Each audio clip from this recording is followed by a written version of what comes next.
Grant Lewers, and welcome to The Room Live. We're filming here in Hollywood, Los Angeles, California, and I'm really excited to have our guest tonight. And what I really want to sort of pose to you out there is, have you ever done something in your life where you look back and wish you hadn't have done it?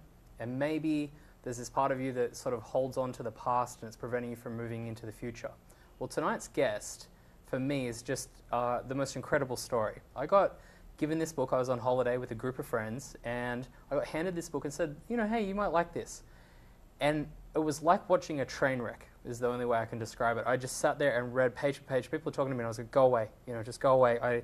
I was mesmerized by this book. It was the most incredible success story in the beginning. Here is a guy, his name is Jordan Belfort, and he was making $1 million a week started at age 26, making $1 million a week, and he was at the height of success in the stockbroking world.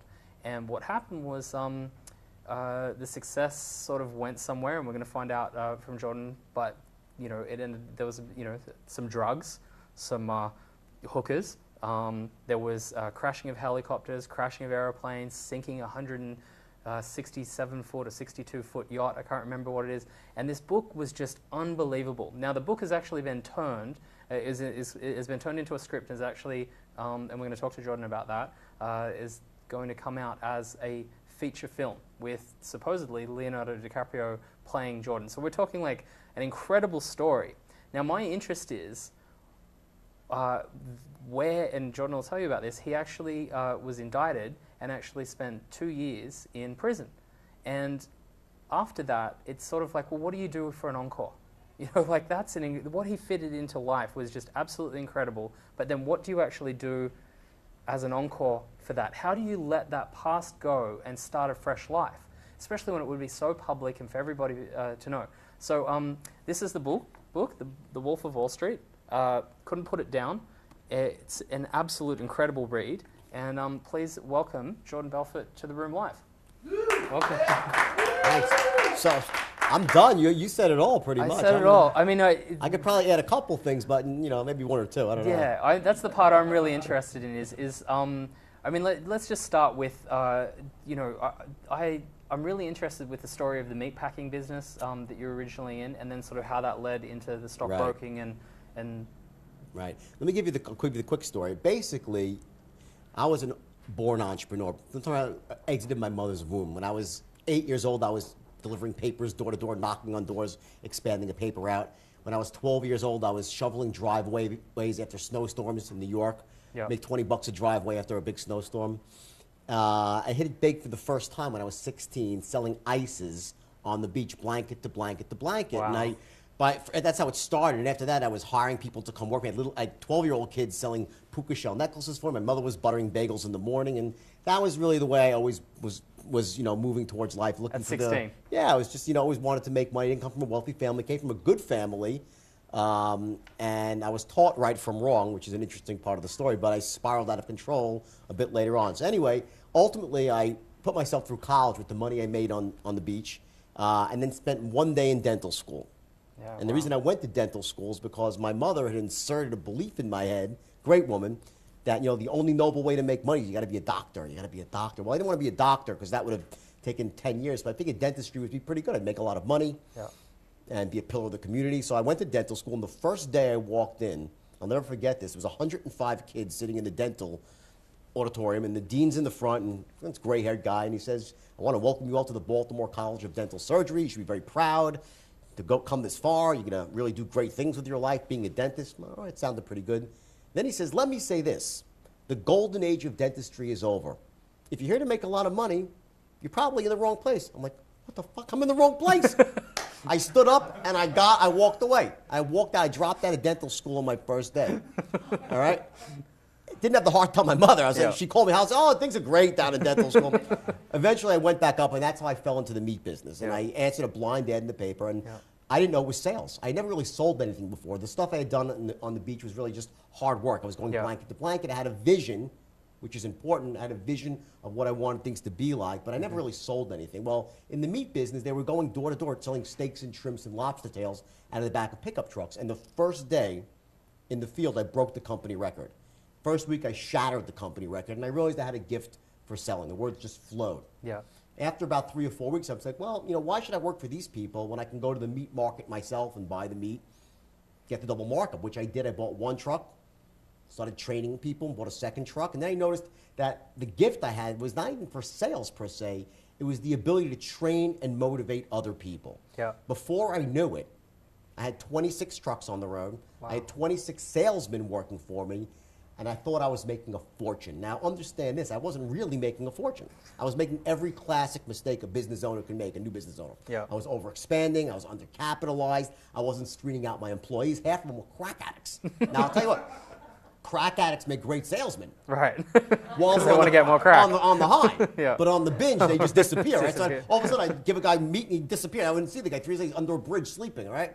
So that business went bankrupt, and I lost everything I had when I was 24 years old. And 24, wow. I was bust everything out. I had a little red Porsche. They towed it away. I had a tear in my eye when they towed the car away. And I had less than, I was probably in the hole $10,000. Had to declare bankruptcy. And what do you do when you're that age? You know, in New York City, I wanted to be rich. I was a good salesman. I went down to Wall Street. Of course. Got a job on Wall Street. The first day, which is where the book starts off, when I walk in, it's like the military. You're lower than Ponscom. You know, Yeah. They treat you I like, remember lower they than treat you like the Ponscom, yeah. lowest of the low. And I worked for 6 months on Wall Street as a connector, which is just, you know, hello, Mr. Jones, and pass the phone to someone that was licensed. I wasn't licensed yet.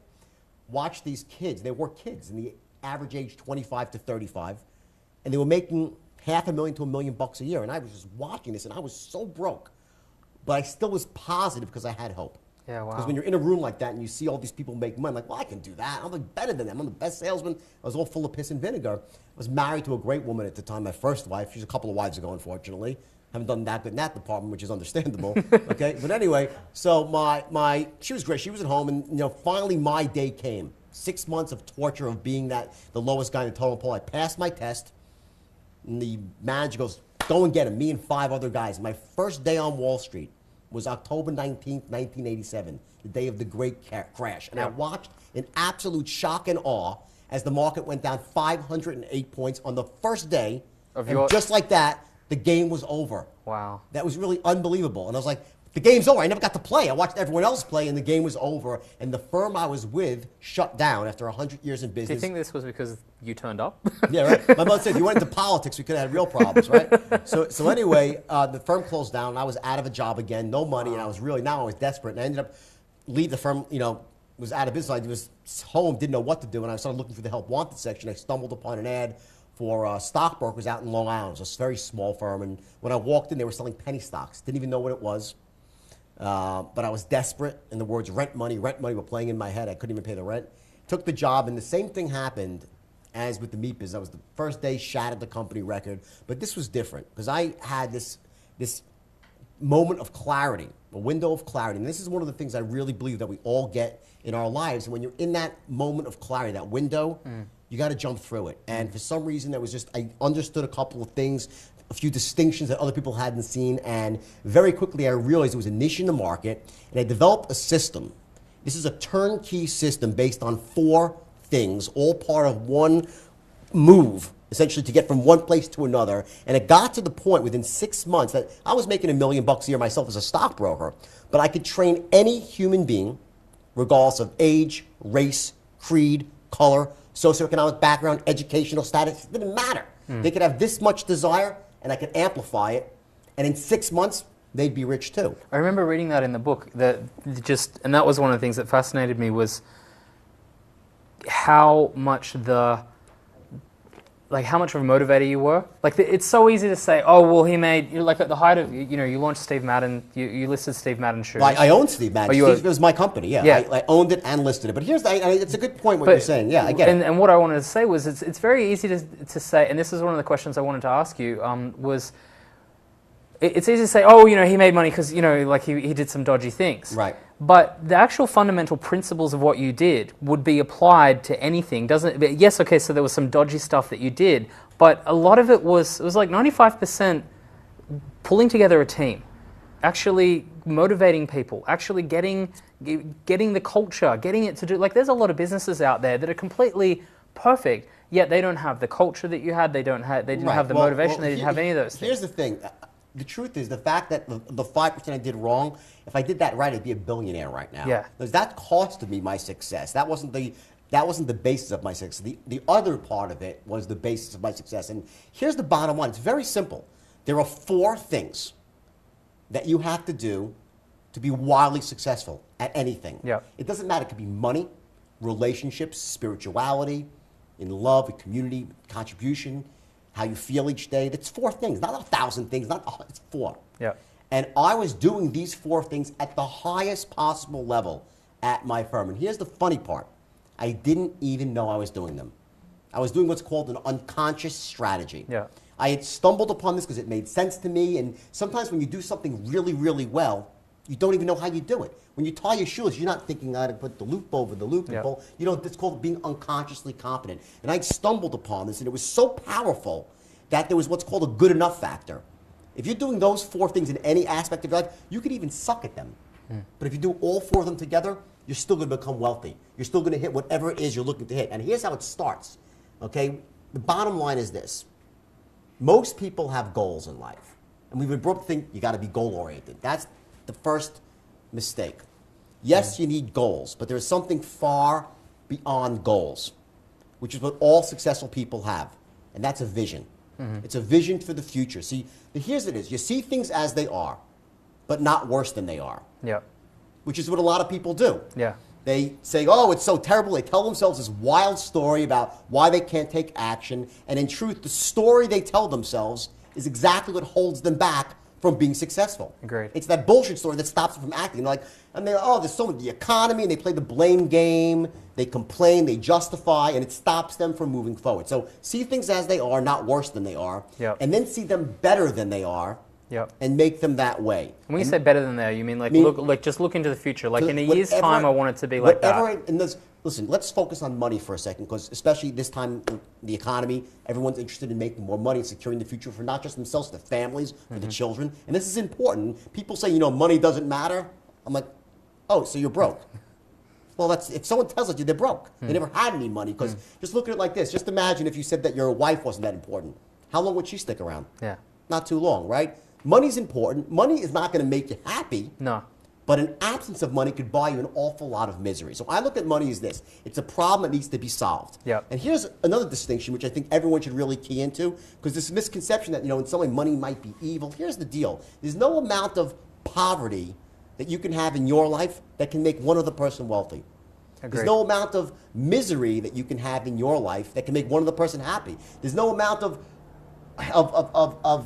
sickness in your life that can make one other person healthy. So if you want to make the world a happier, healthier, wealthier place, then get as much of those gifts you can for yourself and then spread it around. Yeah. That's the bottom line. I mean, I was thinking that the other day. I was driving along and I thought to myself, if I'm in a Ferrari right now, how is that? It's not worse off for anybody, because the guy that works at the Ferrari factory that designs, he's got a paycheck that he can then go and pay his mortgage and feed his kids and do all of that. The person that actually made the headlights, the person that made the wheels, the person that, the other company that contracts in to make the engine, there's nothing, if anything, having a more expensive car actually does more for the economy and actually helps people. Yeah, but yet the old belief is, well, they're taking a resource out, or, the rich I hear bastard. what you're saying, but, Ferrari isn't a particularly good example, because I know a lot of really miserable people that drive Ferraris.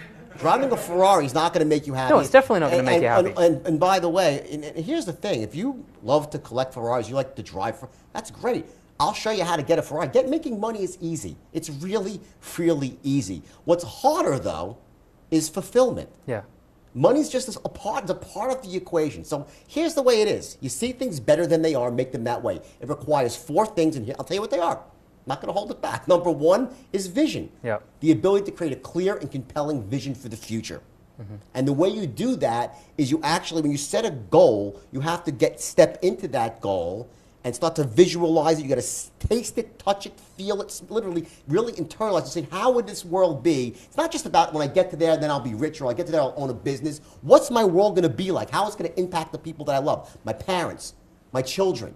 How much time I see. People have a misconception. If I make money, I'll have less time for my family. Bullshit. When you make money, you have more time for your family. You secure the future of your family, future of your grandchildren.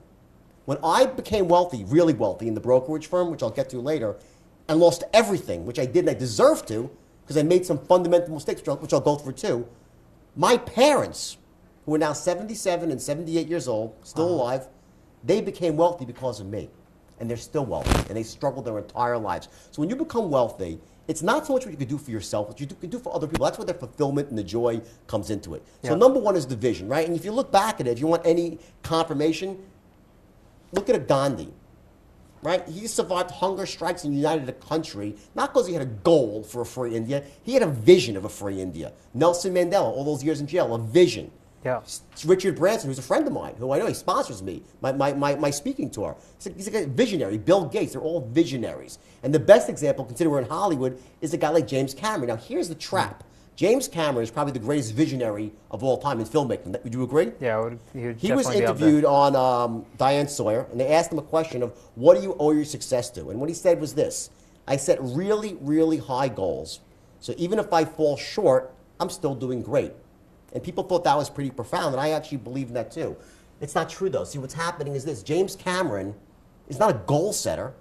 He's a visionary. He just doesn't realize, because he's running unconscious strategy himself. If I said that James Cameron, was it really just the goals, or do you have a vision for Avatar? He'd say, oh, of course I will. Then he'd get all excited and he'd tell you how nothing was going to stop him from making this movie. The fact that it took 10 years and ran $200 million over budget and he put money in himself, that's not what goal setters do. Goal setters will set a goal, it gets tough, and they abandon it. And I can't overemphasize that distinction. That's number one, is vision.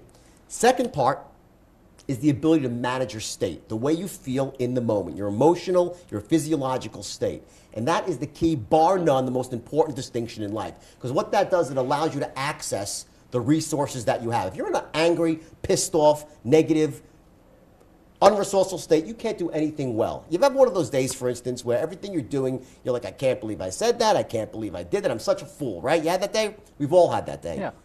Next day, similar situation, you're like, wow, that was me. I did a really great job, right? You were perfect. So one day you're brilliant.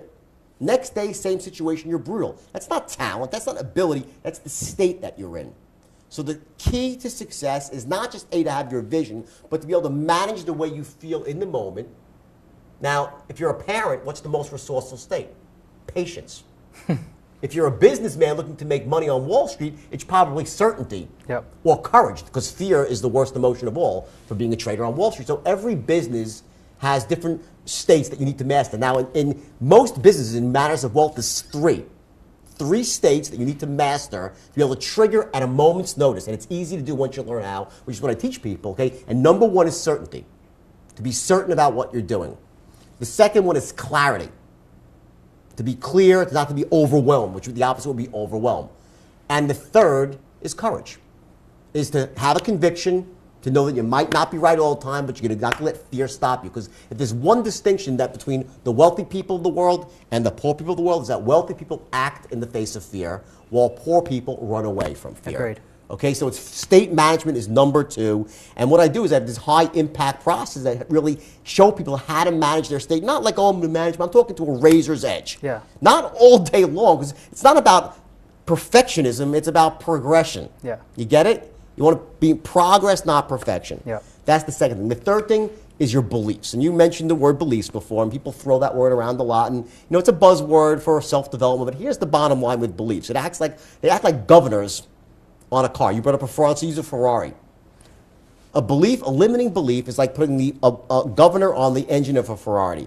The Ferrari can go 240 miles an hour. It has 550 horsepower, 4 valves per cylinder, 12 cylinders. But if there's that governor not letting the gas go through, you ain't going over 55. Yep. That's what a limiting belief does. It stops you from charging forward when you should and causes you to move back when you shouldn't. And we all have them. Agreed. And they started getting inserted in our heads when we're yay big. We were all unstoppable on day one. And then came day two, when our parents started spoon feeding us limiting beliefs. Sometimes, they meant well, they just didn't know, because, one of the things that I'm a big believer in is that we were never given our owner's manual. Our brain's an immensely powerful computer, and this is, known by pretty much everybody in the self-development world. Some of the top people, Dr. Richard Bandler, who I trained with, one of my mentors and a brilliant guy. And the first thing he said to me is, you never got your owner's manual, Jordan. And because of that, you don't realize that the world around you, that you take it as reality. It's really not. It's subjective. The reality I'm looking at is just subjective. I can interpret things how I want. I can have the beliefs that that empower me, and I can shed the beliefs that disempower me. So the first thing I do when I meet somebody, I coach really wealthy people, some stars in Hollywood, the first thing I do is go through what their limiting beliefs are. Yep. And you got to root them out, and it's not difficult. You can't just root them out, you got to replace them with empowering beliefs, which is typically the opposite belief. Right now, what I was doing at my brokerage firm, interestingly enough, getting back to that, is each day at my firm, if you read the book, I gave 2 meetings, the morning meeting and the afternoon meeting. Yep. And in the meetings, I was actually running this strategy. I had them visualizing their success. I would talk about the life. Yep. Now, the average kid that came to work for me was about as smart as a box of rocks. They were. They're like, none of the kids went to college, okay? They were not the Lucky Sperm Club members. It wasn't the deep end of the gene pool or anything like that at all. Yeah. These were the forgotten. These are my people, right? Yeah. They came to me, they thought they'd be working in pizzerias. And the first thing I said to them was this: the moment you walk through the store, everything in the past falls off. Yeah. You sit behind this desk, you say the words, I teach you, you become as powerful as the most powerful CEO in America. What am I doing? I'm breaking a limiting belief. Agreed. You get that? And I didn't know. And you didn't know that you were doing that at the time. I didn't know. Yeah. I was just saying, it's like I got riled up myself and I saw these kids and I wanted to help them. Yeah. And I knew what they needed to hear because they grew up in households where they weren't told they were worthy of greatness. They weren't told they had the ability to be successful. Every human being, I can tell you something, I give seminars. I give 2-day seminars, right? And you can't believe the dramatic changes in people in just 2 days. And it's not that I'm a guru. It's like I'm just a guy with a unique set of skills that I've honed over 27 years of doing this, and I know there's these basic trigger mechanisms in people, and when you give them, it empowers them, and then they go off and they run, and they go for it, and they realize all of a sudden they're capable of things they never thought they were capable of, and it's to see that that's what gets me going in my life. And it happened back then with the kids at Stratton. But see, this was what fascinated me, was like I was reading this book, and all of that you said was just resonating with me. I love the morning meetings. I love the success. I loved all of those things. And a little bit about me. I left school when I was 14 years old. I went out and hustled. I washed cars instead of selling ice. I started a company. I was running seminars for teenagers. I got involved with a lot of the seminar presenters, a lot of people that you've worked with. And what happened was I was doing very well, and I was sitting on a private jet with a very wealthy businessman who was doing seminars, and he spoke an incredible game, just like you spoke. And something didn't feel right. There was something there. There was something amiss. And he's now serving time in jail for fraud. And that's where this book for me was like, wow, I was lucky because he fell in front of me. And so I was able to, it was always like all of a sudden he popped up on my shoulder and was like, whenever there was a deal or whenever there was, because when you get into personal development and NLP and all of those things is a lot like a knife. You know, you can use it to like make it, to use it to make a meal. Listen, NLP and all, listen, Dr. Bandler's a friend of mine. He's fabulous. And what Dr. Bandler did for me, and the reason I went to see Dr. Bandler is very simple. Look, this book, right? It's 535 pages. Yeah. I think it's like $16 in the bookstore, maybe $1 cheaper on Amazon. That's a good book, right? Yeah. And in this book, in this book, there's a lot of wacky stuff. Yeah. Drug use, hookers, like I'm not proud of that. Just I made some huge mistakes, and I'll get into those. So that's important too. Yeah. Very important. What to avoid to do is not just what to do, what to avoid to do, right? So. Because someone has to go ahead. But listen, embedded in this book is the secret for success and failure. It's in here. Agreed. Buried within 500. So if it's an entertaining read. No, but imagine if I could go in this book and highlight in red all the stuff, just success, blue, fail. How much would that book be worth? A lot of money, right? Probably $50, $100, $1,000 to have the secret to success, right? Yeah. That's what the book is. The problem is that sometimes when people read the book, they get so caught up in the story, they don't get the message. Because it's a funny book, because it's my insanity, and now you're one of the people that got the message. So what I no, but I had to put it down and go, like I literally had to put it down and go, I think I need to join AA, or I think I need to go check into drug rehab, and I haven't done any of the drugs. Just purely reading it. Martin Scorsese's directing the movie, right? He took on this movie, and he's been around some people. It's like, this is the craziest thing I've ever seen, because it's nutty. It's so nutty. I get that. And what speaking of nutty, just to make it a little bit more fun, is can you tell the boat story? The boat story. I just told this. I hadn't told it. I told it last night. I meet new friends. They always want to hear the boat story. I'll give you the brief boat story, okay? And the reason why I say this is we did have a text come in, and it actually said in the book, is the boat story 100% real, or has it been embellished for the book? No, not at all. The boat story is public record. You can go Google it on. If you go back to I think it's July 30th or 27th, no, June 27th, 1997. The boat story is published. Oh, it's a very accurate story. The only thing that it's under embellished. Yeah. Simply because what happened was in a lot of sections in the book were edited down and edited down. Everything in the book is 100% true. All right, let's do the boat story. But before we go there, I just wanted to make the point that I was making before about it, was that the way I see it was that a lot of the personal development, a lot of those things, they really can be used. You're a very good communicator. I would imagine that you use a lot of the NLP skills, for example, to build rapport. And you were doing that stuff way before you even knew what it was. I don't use NLP for anything like that at all, because NLP is showing you what you do automatically. I don't need to think in terms of NLP. Yes. I'll use NLP to help somebody else break through a problem they're having or belief that they can't, that's holding them back. But for me, I don't know. Some people go around, they try to use NLP to get ahead. I don't believe it's made for that at all. And the fact why I went to see Bandler, just so you know, is he took my book. What he did is it's about modeling. Yes. And he said to me, he broke down my success. He goes, and he was the one that said, listen,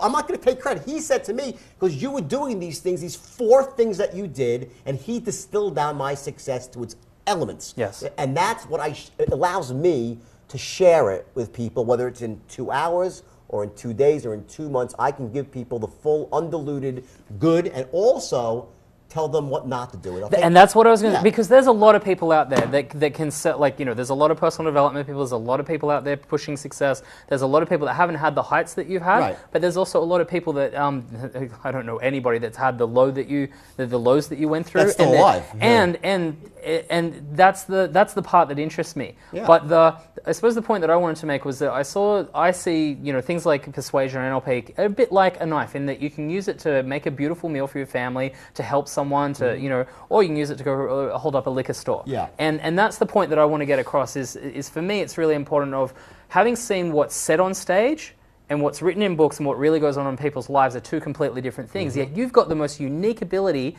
of anybody I know, because your shit's out there. Right. It's like the stuff that a lot of people hide because it's going to affect the book sales, or it's going to affect I put it out, you're already out there. It's like you're almost like struggling to say, hang on, I've got a lot to, like, yes, I did all these crazy things, and we're going to hear about it, like the sinking of the boat, but I actually, behind it is incredible success, and that's the point that I'll tell you, one of the things was I have, different seminars I give. So in the shorter seminars, they're always clamoring. I said, I'd love to tell you stories, I just don't have time, because I'm here because I want to help people get ahead and make changes, and the stories take up time. But I will tell you, the yacht story, there are some lessons to be learned. Let's seed them in. Okay? And I'll try to seed in some lessons here, okay? And I would say the first lesson was I had a really lousy making decision strategy, okay? For this whole yacht experience. It's a series of very bad decisions that all rolled up into, a 11-day stint of madness. And it started off with the fact that I had a private jet at the time, and I was sharing it with somebody else. So it was in Europe. So I took a commercial plane, myself, my wife, and 3 other couples. So it was 8 of us in all. We landed in Italy, and when we got off at the baggage section, my limo driver forgot to put my wife's luggage on the plane, and she had no clothes. She was freaking out. She said, I said, no problem. And I was already stoned out of my mind. Now, you have to understand. Now, you're stoned out of your mind on what? On lewds? Lewds, cocaine, and like 5 other things. The drug addiction I had was so severe. I know. Listen. So I said, in reading the book, I felt like I needed to go to drug house. For those who don't know, for the benefit of your viewers who are normal, and haven't been addicted to lewds, thank God for them, right? 1 lewd is enough to knock out a 220-pound Navy SEAL for 8.5 hours. Wow. I was taking 4 a day and walking around. 4 at a time walking around. That was because you get immune to them, right? So I was probably 4 or 5 lewds deep and already in the airport, and I was like, don't worry, honey, and you're always slurring, right? I'll buy you a bit, the American Express commercial, I'll buy you all new clothes, which we did. Spent $80,000, got her a whole new wardrobe, and from there we made our way to the yacht. And as we're going down the hill in this limousine, there's 8 of us in the limo. One of the girls, I think Ophelia her name was, she's like, why is there like waves in the harbor? And we looked out, and sure enough, there were like these little wavelets in the harbor. When we pulled up to the dock, the captain was out front. And the captain was as crazy as me, by the way. He was, also an action junkie extraordinaire. And my wife runs out of the car with all the clothes. What's going on, Captain Mark? What's going on? He's like, well, there's a storm, a freak storm kicked up. We really shouldn't make the crossing. and I'm like, now, like, wait a second. No. I'm in this drug-induced state. I have like ants in my pants, like a drug-induced ant. I have to move. Like, there's different phases of a quaalude. I'll tell you what they are. Your viewers should know this. Is this the fourth secret? This is a real fourth secret. This is a real fourth secret to go nowhere in life, right? The first phase is the tingle phase, where the fingertips tingle. And all of you who are out there in television who are doodlers, you know this, right? The second thing, okay, is the slur phase, where you start to slur your words, but you don't know that. You think you sound great, right? The third phase is the drool phase, where you're drooling out of the side of your mouth, but you're loving life is just as much. And the fourth phase is unconsciousness, where you pass out and you wake up somewhere you have no idea where you are. Yep. Like the hangover, right? You Yep. know? Yeah. That's like, okay, those are the four phases, right? Then there's a fifth phase, which doesn't really hit you open. It's called the movement phase, Yep. where you get like you have to move. Now, I was in the movement phase when we got to the boat, and when the captain said we shouldn't go, I was like, absolutely, we have to make the crossing right now. It's 100 miles to Sardinia. I said to the captain, can we make it? He's like, well, we can make it. It's going to be rough. I said, can we make it? He goes, we can make it. I said, let's go. He's like, all right, let's go. And my wife's like, you know, prances. I'm like, go cut the new tags off your clothes. Come on, go downstairs, right? So we get on the boat. I go up to the top deck on the flybridge, and I say to the stewardess, you know, give me one Bloody Mary every 7 minutes till I pass out. Give me one every 6 minutes after that, right? So now, an hour and a half later, I take 4 more ludes. I'm on the top deck, drooling and now on the top deck, and all of a sudden, like 2 hours pass by, and I'm not really tracking time, and I wake up to the feeling of sea spray on my face. Now, I'm 50 feet above the water. Oh, wow. I'm like, what the hell's going on? All of a sudden, a giant wave, boom, crashes over me. I fall over, and I get back up. I crawl to the side, grab the chrome railing. I look over, I'm like, oh, my God, it's like 30-foot waves in the ocean. Like, I'd never seen such big waves. I look in back of the boat, and I'm towing a 40-foot dive boat called the Chandler. My daughter's name is Chandler. I had a little boat with the Chandler, right? And it's disappearing and reappearing, these enormous peaks and troughs of the Mediterranean Sea. I crawl down the stairs, I make my way into the main salon, and it's complete and utter bedlam. There's decorative plates like flying like frisbees, statues are falling over, and they're in the middle of my 7 other guests, 6 and my wife, and they're huddled in a circle crying, and I crawl over, and I had no idea what was going on, and she says, what's wrong? You killed us, we're going to sing, and she's freaking out, everyone's just going crazy. We go up to the bridge, we see the captain, I'm like, Captain Mark, what's going on? He goes, well, fuck now. He goes, I'll tell you. You did it this time, buddy, you know? Because it's a freak storm, there's going to be 30-foot waves plus, and it's only getting worse. All right? So I turned to my friend Rob, who was crazy as me. I said, Rob, you have any coke on? He goes, yeah, I got right here. Because this is part of managing your state prior to learning how to do it naturally, right? This is state management through chemicals. This is it, right? You know, it's like the good, the bad, and the extraordinary in my life, right? So anyway, this I do tell in my longer seminars. If I need to kill a little time and change people's state. If I see people yawning, I'm like, all right, story time. You know, everyone's supposed to learn, right? Oh, so you don't just hand out lewds and coke, right? Give the stories. You get story change the state, yeah. right? So anyway, you know some NLP, right? Here you go. Get them back to the moment, right? So anyway, now we're like an hour up on the bridge just watching, and you can't imagine how rough it is. I mean, it's like the boat is like a thimble. The waves are so powerful. And all of a sudden the captain's like, shit, rogue wave. We're like, what's a rogue wave?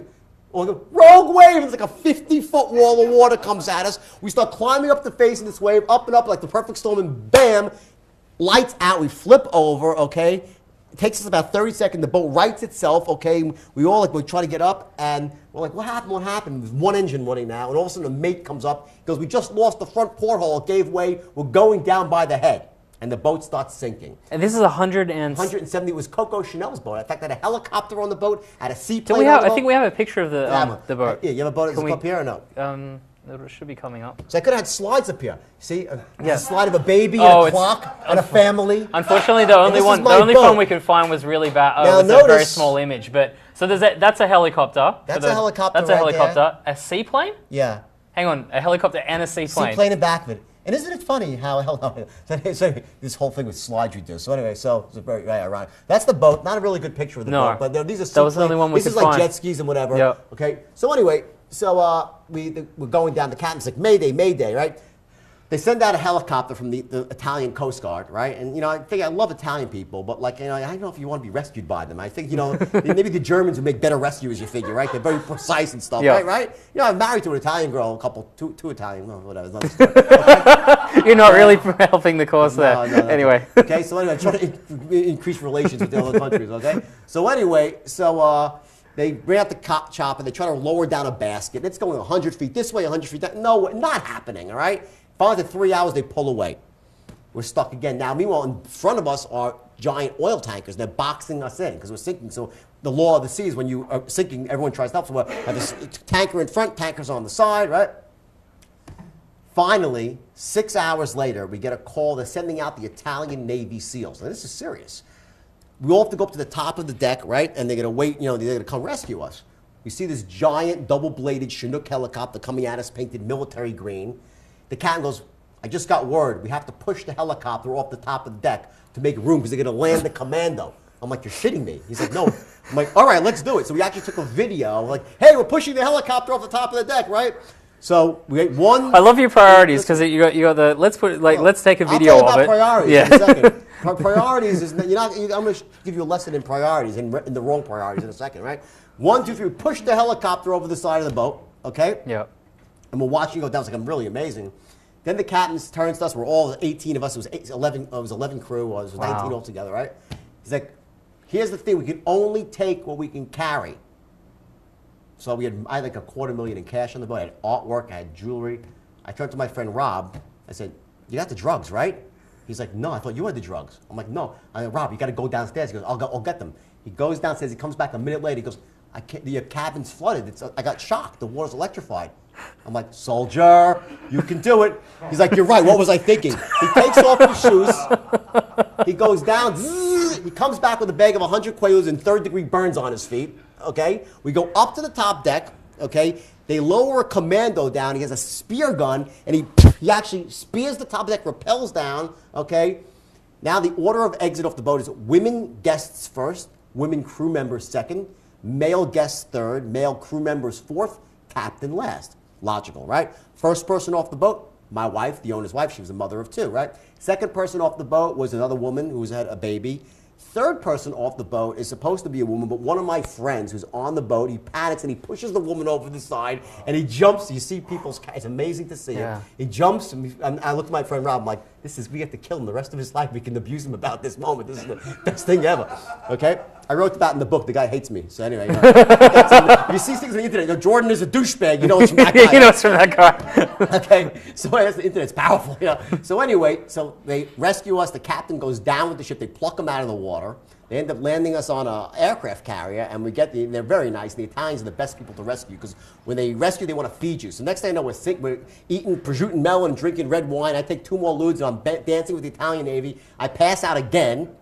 I wake up now. I'm in Sardinia. They take us to Sardinia, it's a beautiful hotel, and they made a big deal over it. They, very nice. And we spent 10 days in Sardinia. I had to buy everybody clothes again. Wife's now on round 2. She had no clothes again. I had to buy everybody clothes. We spent 10 days in Sardinia. On the last night, now mind you have a private jet, right, which was in France. It was in Charles de Gaulle Airport, and it was flying. That morning, going to go from. It was cheaper to keep it in Charles de Gaulle. It's going to pick us up in Sardinia, right?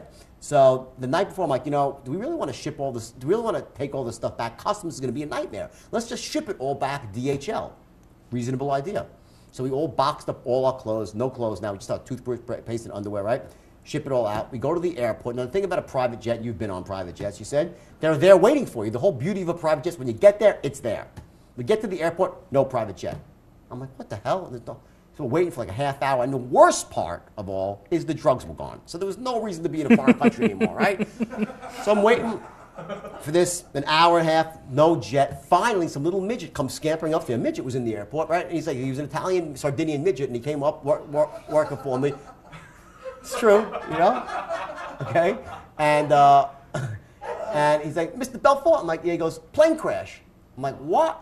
My yacht and my plane gone in 10 days. Can you imagine? The plane crashed, taking off out of Orly Airport. Wow. Charles de Gaulle, a seagull flew in the engine. Plane went down. The pilots lived. So now I have lost a plane and a boat. You think I would have taken this as a sign that I should calm down and change my course, right? Yeah. But I didn't because I was addicted to drugs.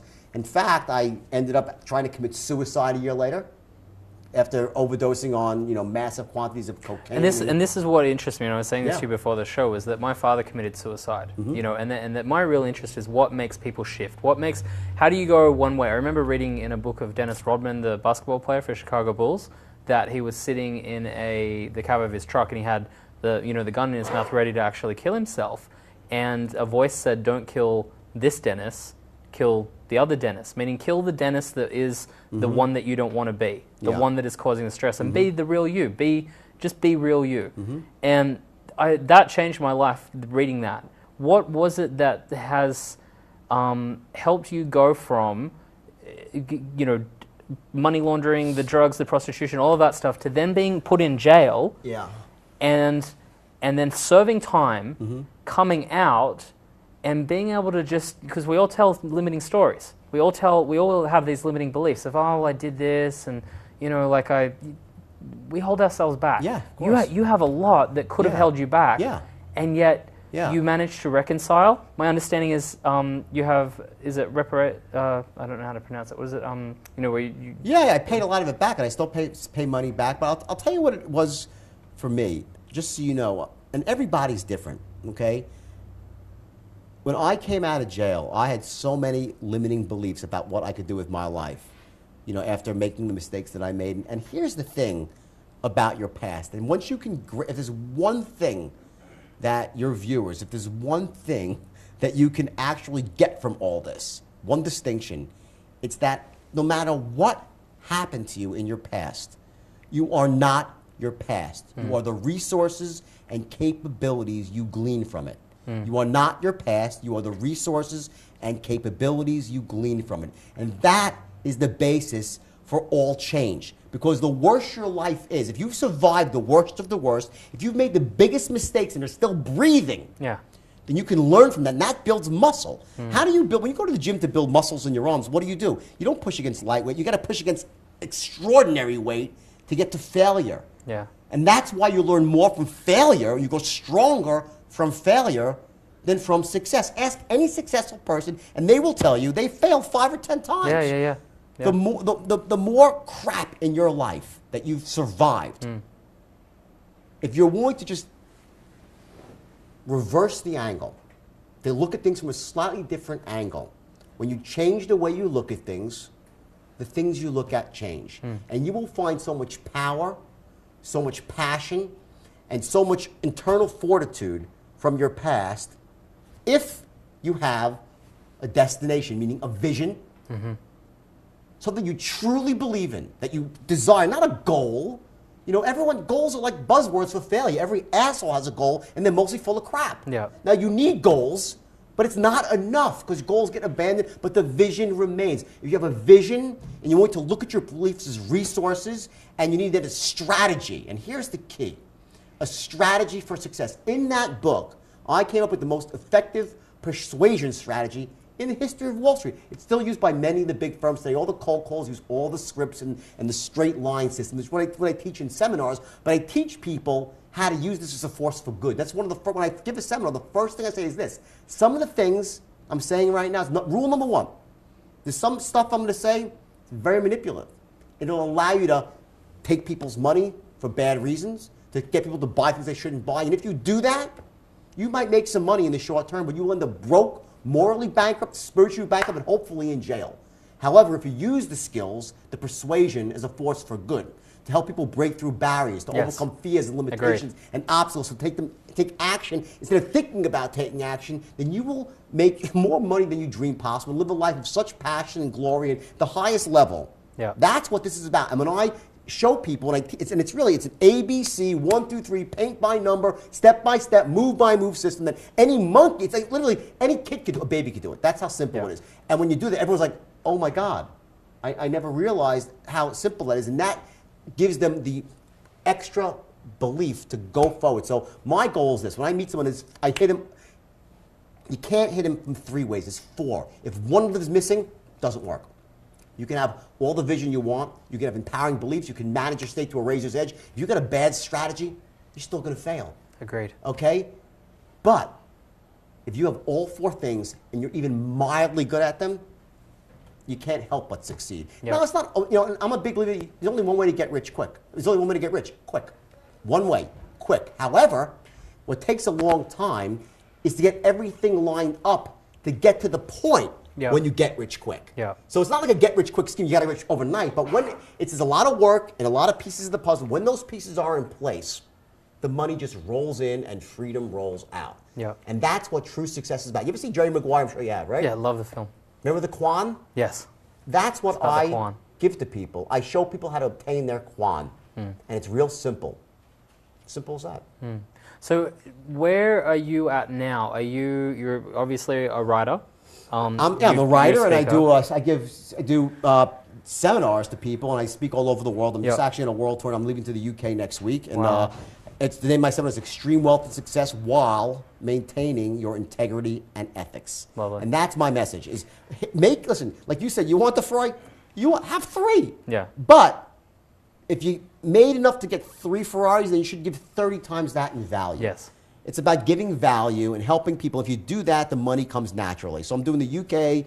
Then from there, I'm going to actually to Asia. I'm speaking with Tony Blair. It's got on the same stage as Tony Blair in Asia. I'm doing one in Malaysia. Wow. Pretty from a guy that was once in jail, right? Now I know on stage with a former Prime Minister of Britain. Then I'm going to doing 4 cities in Australia, then Canada, U.S. And that's what I do. And this is my I was going to say, when you're in Australia, I'll take you sailing. And then I just went, actually, no, I won't. Listen, and I'll tell you, and by the way, I like the boat. This is very interesting, right? I'll tell you something interesting about Australia, and you can Google, this is a true story, is that these 4 things that I teach, they apply to anything, even sports, especially sports, because it's so measurable. I worked with a rugby team there called the Melbourne Storm, which I'm sure you know. Great team, and they were just getting into the playoffs, right? And the year prior, they'd done pretty well. They'd gotten annihilated by Manly, 43-3. That's where I live, Manly. Manly, right? So I was called in to give a speech to them, a motivational speech, where I used my 4 things with the Melbourne Storm athletes, and they're phenomenal guys. And I focused on everything but strategy, because they have the strategy. So again, you got to know your audience. I'm not going to tell them how to play rugby, but I showed them how to create a vision of winning. Not we're going to win, let's set a goal. No, way beyond. I had them so inserted into the winning vision that they could see the spiral spinning. I literally had them totally like drooling in the room. I showed them how to anchor in states of confidence and certainty to turn their bodies into steel in the room. The beliefs that whatever happened last year was irrelevant, that they had the best coaching, the best preparation, right? Best physicality. That weekend, they went and they beat Manly 46-0. Well, no, 46-6, because it was 46-0. Then they took their 4 players out, and Manly scored 6 points at the end. They destroyed Manly. They called me back again the next week, right? Before they played, I forgot who it was. They played some other team. That was in the finals, right? They destroyed the next team 40-0. Wow. The final or thereabouts, right? And then they were filming me. I was giving a motivational speech on the field, and it was all over the news in Australia that I was doing this, and they went on and they won the premiership. Wow. And I got a lot of credit for that, and I probably didn't deserve it, but maybe I did. Who really knows? Well, the things I did with athletes like Billy Slater and Craig Inglis, these are amazing athletes, but for them, it's the difference between amazing and extraordinary, that next level up. It's this much. It's a millimeter. That's all it is. And it's like, what happens is in life, it's this. And this is a great example. What happens to the guy who wins the gold medal in the Olympics in the 100-meter dash, right? He gets his face on Wheaties boxes. He gets the big checks. He gets the sponsorship deals. Yet how much faster was he than the guy who came in second? Like 1/1000th of a second, right? And that guy, well, he gets a couple of applause. Maybe he gets a sponsorship deal. But the guy who came in 4th, what does he get? A lump of coal. Yeah. And he's probably separated by 1,000th of a second, too. Yeah. Okay, life is a game of inches. It's a game of millimeters. And these distinctions that I teach, they're so powerful. And that's what when I'm on stage, I get really passionate, and sometimes I will cry, and sometimes the audience will, because I talk about my life, my mistakes, and I'll tell you what my mistakes were. It's important to talk about that too, what the mistakes were. Really quick, the number 1 mistake that I made is I had the most destructive belief inserted in me, and beliefs are inserted in us from the time we're this big. Yeah. When I first made my money, the first thing I did, I made $650,000 in one stock trade. You know what I did? I didn't buy a house. I bought a white Ferrari Testarossa. Why? Because Don Johnson drove one of Miami Vice. Thought I had to have it. He was cool. Second thing I did, I took a plane out to the West Coast and checked into the presidential suite of the Regent Beverly Wilshire. Why? Because Richard Gere had done it in Pretty Woman. But the most destructive belief that I followed was Gordon Gekko, who said greed was good. And it's bullshit. Greed is not good. It's ambition that's good. And it's passion that's good. When you have greed in your life, the first thing that goes out the window is ethics. It's like this. Yeah.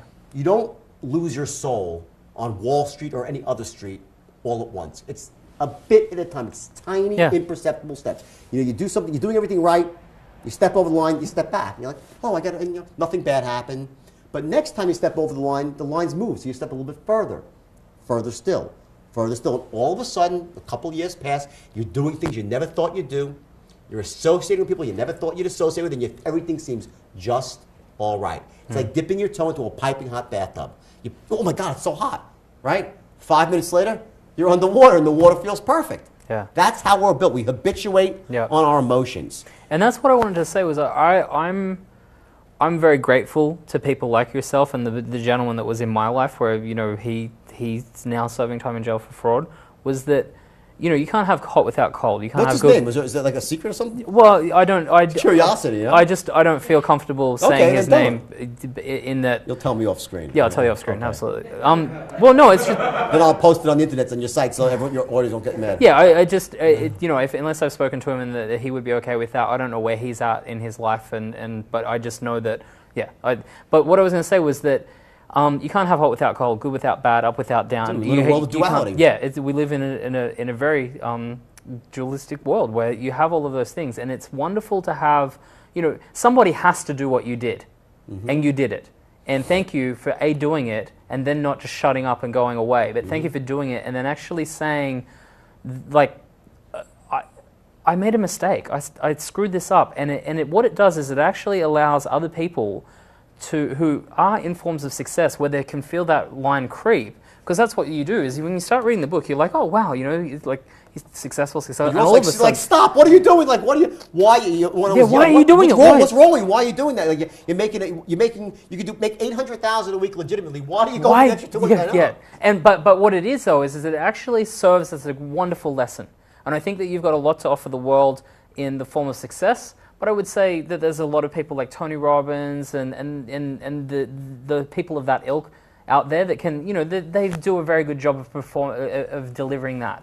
What no one really does though is sort of says, hey, I screwed this up big time, and you're going to still have success. If you do these 4 things, you're going to have success, but make sure you do it ethically. Make sure you do it. And to really come from that personal experience. And I really appreciate that. I thank you for that, because it would have been easy to have just you know, hidden or let your story be those excuses. And I think it's a wonderful gift that you can actually turn around and give to people. You know what it is? Let me tell you. When you have something inside you that you're really passionate about, it's like sometimes I'm dying to tell people, like, listen, it's easy. Number 2, it works. Number 3, you can do it. Anyone could do it. A baby could do it. And people get caught up in the daily cycle of life, right? And they just go about it, and they get cubbyholed into a state of learned helplessness. And you know what? In this economy, in this decade that's upon us now, if you have that mentality, a poverty mentality, you're going to end up in trouble. You're not going to be able to retire with dignity. You're not going to be able to take care of your family, protect your family. The stakes are real here. It's not about, like, you know, no, let's be successful. Average is death right now. It just is. The government's not going to be there to take care of you. You know how much? I have 2 kids, and they go to private school because I make a lot of money because I work hard. And you know what? Your kids, if you have kids or whatever, your kids deserve to go to the best schools. If something, God forbid, happens health-wise, you deserve to have the best health care. That's what having money is all about. And you know what money is like? It's like oxygen. You need it to breathe. But there's only so much you can use in any one lifetime. After that, you give it away. Well, it just gets given away automatically. You die, it goes on to other people. You give it away. Well, listen, trust me, the money I make, I'll give half to charity.